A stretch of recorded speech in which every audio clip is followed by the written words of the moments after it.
नमस्कार रसिकांनो, मी रीनाज एज्युकेशनमध्ये सगळ्यांचं स्वागत. लाईक, शेअर आणि सबस्क्राईब केलेच असेल. चला तर मग सुरू करूया.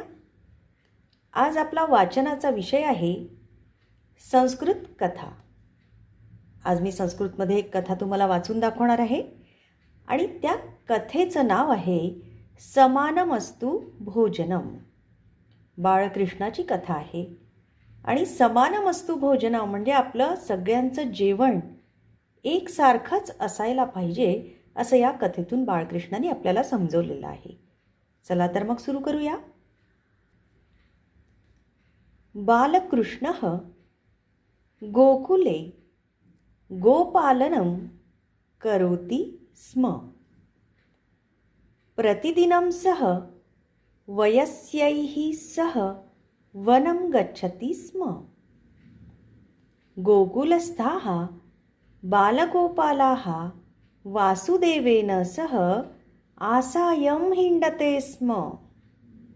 मध्याह्ने ते सर्वे स्वगृहेभ्यः आनीतानि खाद्यवस्तूनि एकत्र उपविश्य खादन्ति स्म. एकस्मिन् दिने भोजनवेलायां सर्वै गोपाः कृष्णं परितः उपविशन् देवकीनन्दनः गोपबालान् अपृच्छत्, अद्य भोजनार्थं किम् आनीतम्? तदा प्रथमः अवदत्, मम समीपे दद्योधनं वर्तते. अपरः अभाषत्, मम समीपे पृथुकाः. एवम् एव सर्वै अपूपाः, लड्डुकाः, वटकाः, मोदकाः आनीताः इति अवदन्. तदा कृष्णः अवदत्, अयि मित्राणि, वयम् एतेषां खाद्यपदार्थानां मिश्रणं कुर्मः.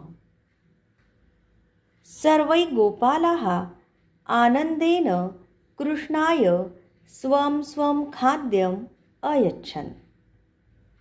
कृष्णः स्वयमेव पदार्थानां मिश्रणम् अकरोत्. सर्वेभ्यः च तद् मिश्रणं पर्यवेशयत्. तद् अपूर्वं स्वादिष्टं मिश्रणं सर्वेभ्यः अतीव अरोचत्. यतः तस्मिन् मिश्रणे न केवलं खाद्यपदार्थाः अपि तु स्नेहश्च मिश्रितः. तदा गोपनायकः बालकृष्णः अवदत्, इतः परं वयं सर्वै सम्मिल्य एव भोजनं कुर्मः. अयि मित्राणि, अस्माकं मनांसि समानानि, विचाराः समानाः, भोजनमपि समानमस्तु. रसिकांनो, गोष्ट ऐकायला छान वाटली? संस्कृत ऐकण्याचीही सवय सगळ्यांना व्हायला हवी.